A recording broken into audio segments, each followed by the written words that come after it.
Thank you, Natasha, for hosting this. And welcome to the attendees, our students and prospective students. I'm here to talk to you today about the Master of Science in Occupational Therapy program, which is actually in a program of occupational science and occupational therapy, though you will graduate with a Master of Science in Occupational Therapy degree. We'd like to start our presentations with a land acknowledgement.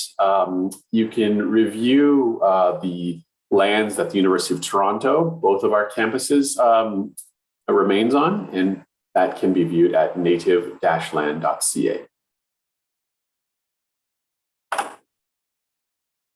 We also want to start this off with one of those fun disclaimers about COVID-19, which has adjusted the delivery of our courses. We're still doing in-person. We're combining some hybrid methods. So we might have a virtual lecture combined with an in-person lab, but we expect things to go back to the so-called normal starting in 2022, assuming the province is okay with that.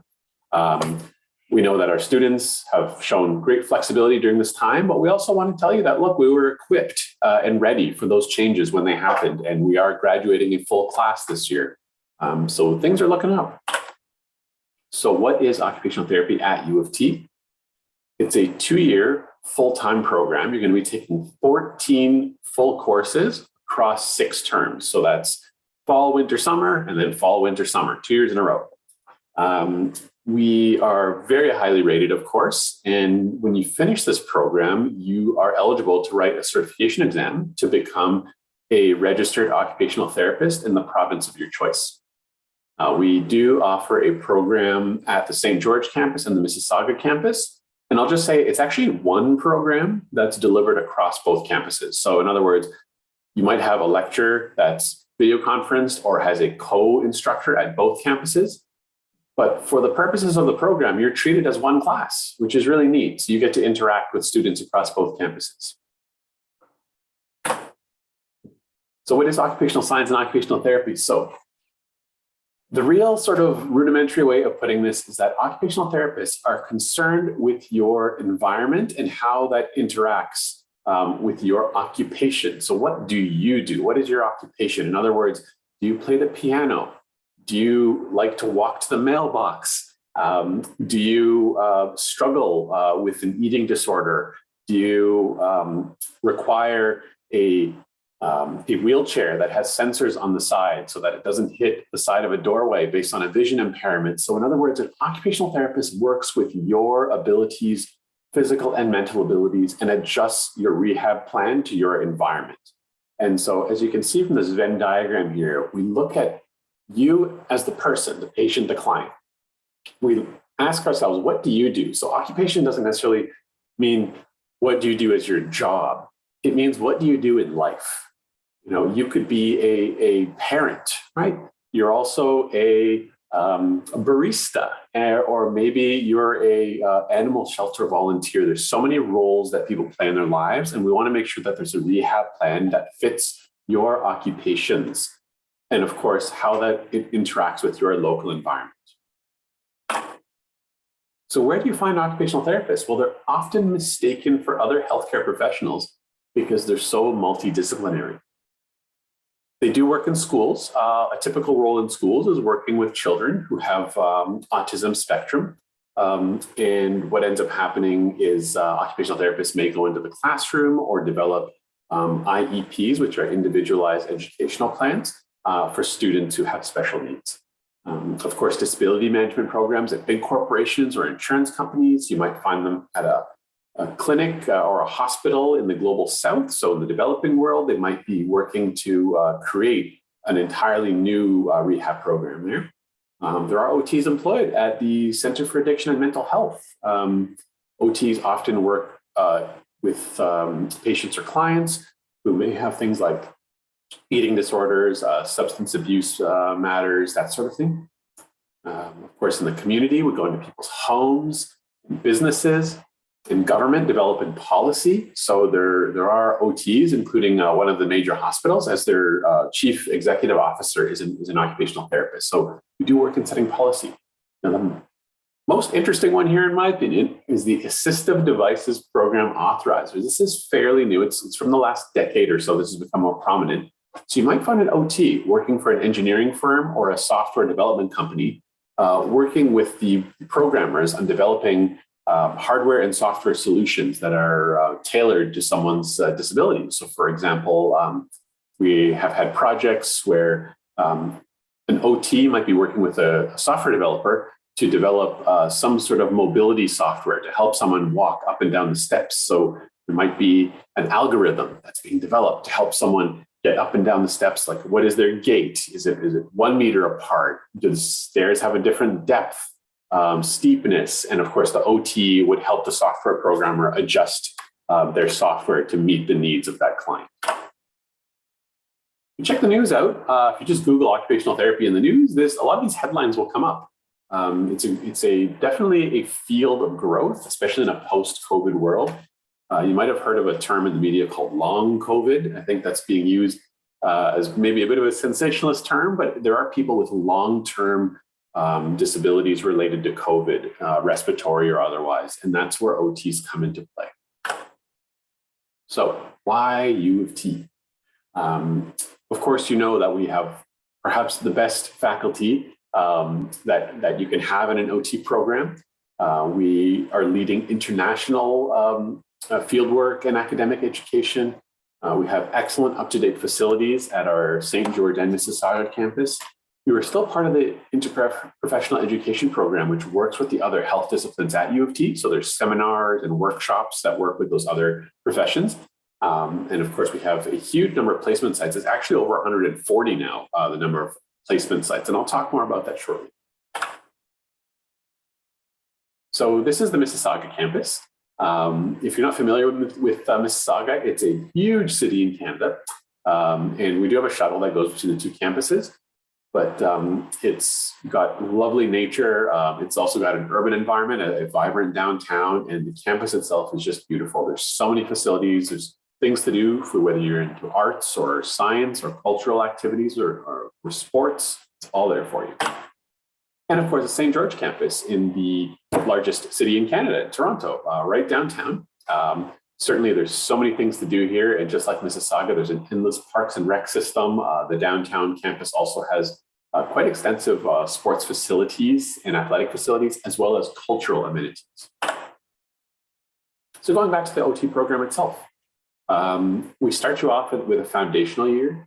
And that's why we don't have prerequisites in this program. It's because we teach you what you need to have that sort of basis of knowledge to go on to the more advanced courses. So we mentioned things like research and how to practice OT, psychosocial perspective, which is mental health. A little bit of technology is put in there. And structure and function is another way of saying anatomy. When you get into the following year, just the second year, you are going to be taking applied courses that are based off of the client's age group. So for example, there's a course called OT in children, another called OT in adults, and a third course called OT in older adults. There's also a research project that you're going to take during the program. It's not a thesis. It is quite specifically one course out of 6 you're taking in a term, but it's a 3 to 4 term course that just spans all those terms, and you're going to complete a project and a presentation and a paper. Fieldwork is the fun part of the program. You get practical experience across 1,000 hours, and that's through 4 placements, and we rotate you so that you're not doing like 4 pediatric placements or 4 older adults placements. You're going to get rotated. So you might have one virtual placement in an administrative environment. You might have the next one in a busy ICU, intensive care unit in a children's hospital. So we do rotate you around so you get a variety of experience. And of course, during the program, there's an actual mentorship course that lasts the entire program. And that's where we go over things like diversity and inclusion, professional ethics, and mentorship.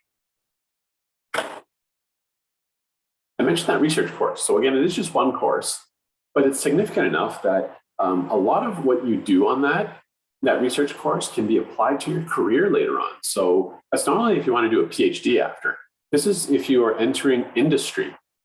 So we had a couple of our students recently graduate from the program, do a research project, and that project was taken upon by the corporation that hired them because it was so innovative, and they were able to sort of just continue with that in their career. Many of our students present at the national conference as well. So it's sort of a way to build up your experience. Here's an example of some of our research programs. The one I wanted to draw your attention to, there's actually three here in particular. School and workplace mental health.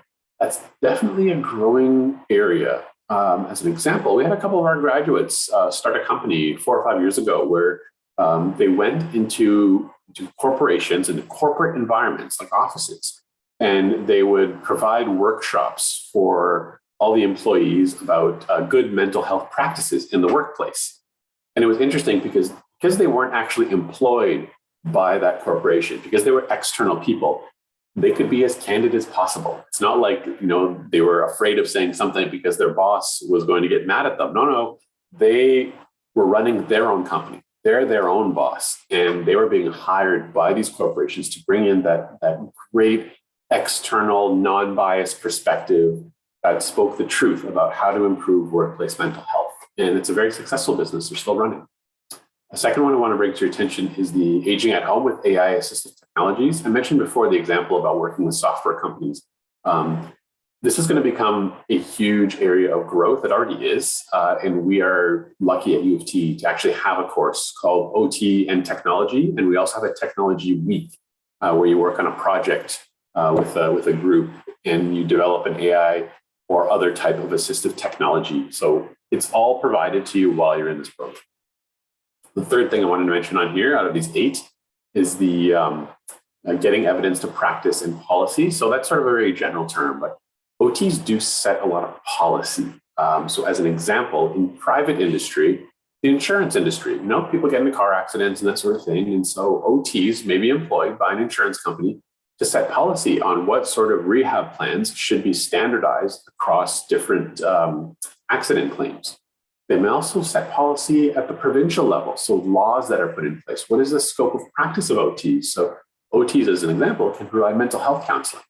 And that is thanks to the advocacy of those who worked in practice and policy areas, right? So these were not necessarily mental health practitioners, but they said, look, OTs learn in school about psychosocial perspectives. They should be able to provide ongoing therapy to people, and they are now. So I mentioned our fieldwork education. It's 1,000 hours spread across 4 placements, and it's going to be at a variety of different sites. They start from sort of a little easier at the beginning until a little more difficult at the end. So the whole idea is that you get this gradual instructional base so that when you finish the program, you are ready to enter a job without any worry. Yeah, so our fieldwork program, we start off by looking sort of at the area of practice. So we might say something like, is it physical health, mental health? You're working in a splinting lab, or you're working in an AI assistive technologies research facility? Are you working at a football club? There's so many different types of areas of focus. And then the placements are broken down into practice area populations. So children, adults, or older adults. And then finally is the actual setting itself. So we try and link all those together. So maybe the setting might be a sports club, for example, or a yoga studio, or a mental health wellness company, or maybe a community practitioner that goes out to people's homes and provides in-home care. So the placements are meant to be diverse in all 3 of these areas. So as an example, if you're going out in the community and you're going to people's homes, it's not all going to be older adults' homes. There'll be a mix of placements where you'll have different age groups or different types of needs, even though the setting might be the same. We have these things in the program called LEAP placements. Essentially what they are is these are placements where there were no occupational therapy students or practitioners before. So it's our way of convincing an organization that you do need an OT on staff. One really prominent example is that U of T's very own Accessibility Services Office. That's where students go to have their disability accommodations put in place by their courses. In the past, there were maybe 1 or no occupational therapists in that office. We placed a couple of students there a few years back, and they did such an excellent job that there are now actual permanent OTs, graduated and working there, salaried OTs, who work in accessibility offices at U of T and at other universities as well now. because of the need that students had for that type of service. So we do make that effort in the program to create those opportunities for our students. Our fieldwork sites are all over the Greater Toronto area. If you're at the Mississauga campus, certainly they'd be more based in the West End. If you're in the city of Toronto, we make sure that they're public transit accessible if you're not able to have access to your own transportation. And they can be as far north as York Region, like King City, as far east as Whitby, and as far west as Mississauga. So as you probably know, because you're here at this presentation, U of T has access to fully affiliated and community affiliated teaching facilities. So what that means, in plain English, is that those facilities have integrated curriculum and teaching models with U of T. So you might have a professor who works at U of T, but they also work at an affiliated hospital or community site. So it's neat to be able to have that guidance across both sites, right? It's kind of like you go to class and you see someone, and then you go into a hospital and you see that same lecturer there, because that's what they do, right? This is how state-of-the-art research and patient care gets done. During the program, we have a mentorship course. And that mentorship course puts you in a group of 8 to 10 students. You're going to meet, we do say here every 2 weeks. That's probably the most frequent. Some groups meet every month. It depends on the need of the group. Some, as you know, everyone's different, right? Some more hands-on and less hands-on. The idea is that you get placed with a clinician or a scientist who can help you with your professional development goals. So again, the idea is that when you enter the workforce, when you finish the program, you're ready and you are prepared and it's not going to be too intimidating, right? So you're comfortable working with different patient groups. Interprofessional education is where you work with other healthcare professionals, such as medical doctors, so physicians, physical therapists, speech language pathologists, just as a limited example, and how to work collaboratively. So something you might hear a lot of these days, family health teams, FHT, family health teams. And those are really sort of innovative ways of treating patients. So for example, someone might come in to a family physician because of a cancer diagnosis, and the family physician will come up with sort of a rehab plan for them. And the family physician will say, look, this is not necessarily my area of expertise. I can prescribe you medication, but we're going to have to put you in touch with an occupational therapist and a physical therapist and a speech language pathologist. And so that's the whole idea of the family health team, is to connect all of those together. So interprofessional education during the program gets you familiar with what the other healthcare professions do. And so that as an occupational therapist, you can provide referrals or work alongside those other healthcare professionals. So like you just know what you're doing and you know what you're referring your clients into. There is amazing student life in the program. We have everything from sports teams to cultural events to arts events and just general team building things. The class is really diverse in so many ways, different abilities, different cultures, different educational backgrounds, and you'll learn a lot from your classmates. Here's an example of some of our extracurricular activities. I want to make sure this presentation doesn't just cover the actual in-class experience. There are some neat things that our student association puts together. So on the professional side, we have something called OTEC, which stands for Occupational Therapy and Technology. And it's a student-run committee that sets up speakers who can talk to the class about the rehab tech industry. And these are sort of coffee and connect sessions. They might be in-class lunch and learns, that kind of thing. So all organized by students.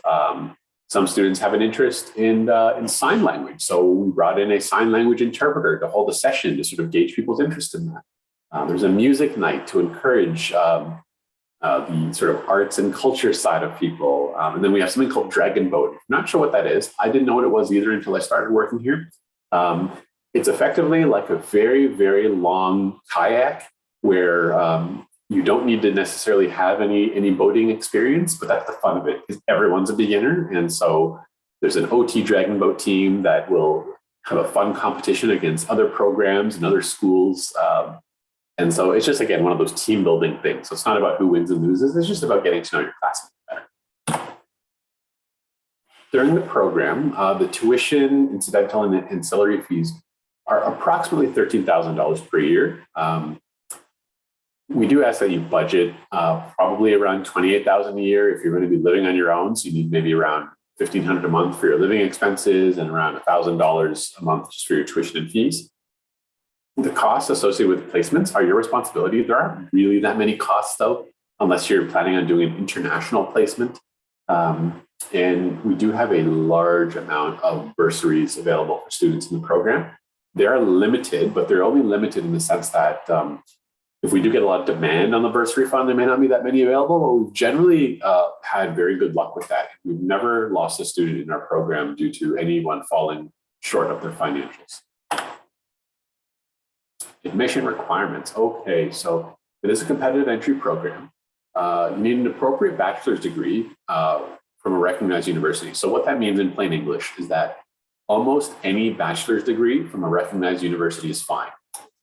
There's a common degree that is unfortunately ineligible, and that is the fine arts degree. And we see that semi-frequently. That's like a degree in drawing or sculpting or painting. That is unfortunately ineligible. But most other bachelor's degrees are perfectly fine. So we commonly see applicants with things like kinesiology, history, sociology, psychology, biology, mental health studies. So it's a whole variety of things. So we're actually set up to encourage that diversity. And that's also why we don't have prerequisite courses as part of our application. If you do have past study in stats, research design, biology, and psychology, that's fine. It just means you're going to do a little less studying when you get into this program, but it doesn't offer you an advantage in the applicant pool. We also use this term called sub-GPA. That is a fancy way of saying your last 10 full course equivalents or 20 half credits. So that's for most people who are taking the 4-year degree in 4 years. That's around your last 2 years, year 3 and year 4. Ideally, you would have an A- average or higher. We also do a non-academic assessment. Starts off with a personal statement submission, and it's themed around why you want to be an OT and your understanding of the profession of OT and the leadership role. For the second part, there's a resume. It's 2 pages. Typical resume, experience, awards, research, applicable skills. The one thing that we don't need to see on your resume are things that you might put in there when you're applying for a corporate job or a retail job. Like we don't need to know that you can type 60 words a minute. We are more interested in your accomplishments. What have you done in school? What have you done outside of school with respect to your volunteer or paid work experience? And this yellow highlighted thing, that's fairly new. We just put this in last year. We know that not only related to COVID, but also related to privilege, you may not have access to volunteer opportunities. So you might have had to work at a restaurant to pay for your undergrad schooling. So you didn't have time to volunteer. You might have had family caregiving commitments. And again, you might have had to work to provide for your family. So the challenge for you is that you're going to have to articulate what transferable skills you gained on that unrelated work experience. And if you're able to do that, if you're able to articulate what transferable skills you have that would work for an OT program, we do provide equivalent points, so-called points, as we evaluate applicants. So someone who had to work at a restaurant during the undergrad would be looked at on an equivalent level as someone who, for example, had a very excellent volunteer opportunity shadowing an OT at a major hospital. Again, a lot of this will depend on how you articulate that experience. Here's one example.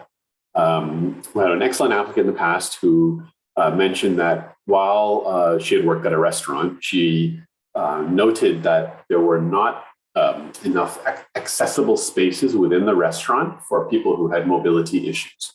And so what she had done is worked with her manager and with a disability management organization that came on site to develop the restaurant to become more accessible. And from that, she actually gained an understanding of occupational therapy. That was a really sort of fascinating journey, really, really authentic. And that held just as much weight as the person who didn't work at the restaurant, but had that wonderful opportunity working for free as a volunteer at a hospital and seeing OT clients and patients right up front. The last part of the application asks for references. These are on standardized forms called the confidential assessment form. And your referee is going to grade you on different categories, things like your intellectual capacity, your problem-solving ability, et cetera. So are you limited on volunteer experience? Well, good news, we do not require volunteer experience. Again, you can draw upon your paid work experience or your lived experience and draw upon some transferable skills. So OTs need to show resiliency, problem solving, intellectual capacity, communication. And sometimes, in paid work, you come across challenging individuals. And so here's an example of a place where sometimes people go wrong. They will use a discriminatory term like, I am able to deal with people who have X disability or difficulty. And that's not an OT way of thinking. It's not the OT lingo. OTs do not deal with people. OTs work with individuals. OTs work around challenges, and OTs enable. Enable is a really key word. OTs enable people to work with their challenges. And so, again, going back to your paid work experience example, again, you might be working in a restaurant and you're working with challenging individuals, unreasonable customers, and that sort of thing. So it's, how did you enable solutions to work with that person who is being unreasonable or difficult? And how do you think that would translate into a career in OT? The other thing that you might want to focus on is your academic work and your personal interests. So you might have done some prior coursework where in the course you did a project working with vulnerable populations. You might have done academic projects related to rehab. You may have had experience working with marginalized communities. Now, we use this term lived experience, and this again goes back to the discriminatory language that a small number of applicants use. So as a family caregiver, someone might say, well, I'm used to dealing with my grandparents' issues. And it's not a matter of dealing. It's a matter of enabling your grandparent. It's a matter of embracing what challenges they have and coming up with solutions. So avoid the use of discriminatory language. And if you find those words coming up in your lexicon, start thinking about why you would use those words. And when you learn about the profession of OT, you start realizing why those types of those words can be troubling, and why creating a positive environment through enabling people's people's opportunities is sort of the way forward if you are entering the profession of rehab. As part of the campus assignment, during the application process, you're going to submit your application, and then afterwards, you're going to get a survey about a month after you apply. It's going to ask you if you prefer the Mississauga campus or the St. George campus, or you have no preference.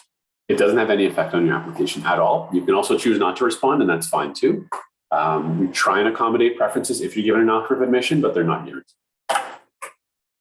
Offers of admission will go out in May. They are posted to the ORPAS, that's the online application portal, on May 13th. And when you're admitted via email, we'll also send your campus assignment on the ORPAS offer date. So what's a typical successful applicant? Typical. You have a science or liberal arts bachelor's degree, and again, very broad areas. You have some exposure to the profession of OT, either through paid work experience, volunteer experience, lived experience, reading about OT, looking at academic journals, talking to people. So you understand the profession. That's the whole idea. It's like they want to make sure that you've made an informed career choice. Third point, you ideally have a sub-GPA with 3.75 or higher. Last year was a bit unusual because we had over 1,000 applicants for the first time ever. I don't think that's going to be replicated for the upcoming year. Last year, because of COVID, people were at home and had time. And we're just going to be honest. I think people just had time and they were able to spend the time on these types of applications. Ideally, you're still going to be in the top 10% of your class, though. So this is A- to an A average. Top 10% of the class. That really hasn't changed over the years. We do have more spaces than we did, say, 3 years ago when we didn't have Mississauga campus. And of course, strong and positive references as part of your application. So how do you apply? You're going to go to the website displayed on the screen. You can also Google Ontario Rehabilitation Sciences Programs Application Service, and it should be the first link that comes up. Everything, all documentation goes directly to ORPAS, not to us. So ORPAS is our document clearinghouse. You're going to apply by January 7th, 2022. There is our contact information that does go to a human. You can write to me at that address. I usually will reply within 1 to 2 days. Sometimes it takes a little longer. Sometimes it'll be very quick. but you can be assured your question will be answered. We simply do ask that you visit our website first before sending us an email. And that's all for me. And I'd be happy to take any questions. And you can put those in the chat, or you can use your voice, whatever you prefer. So are you done, Alim? I'm all done. Thanks, Natasha. Okay, I will stop recording.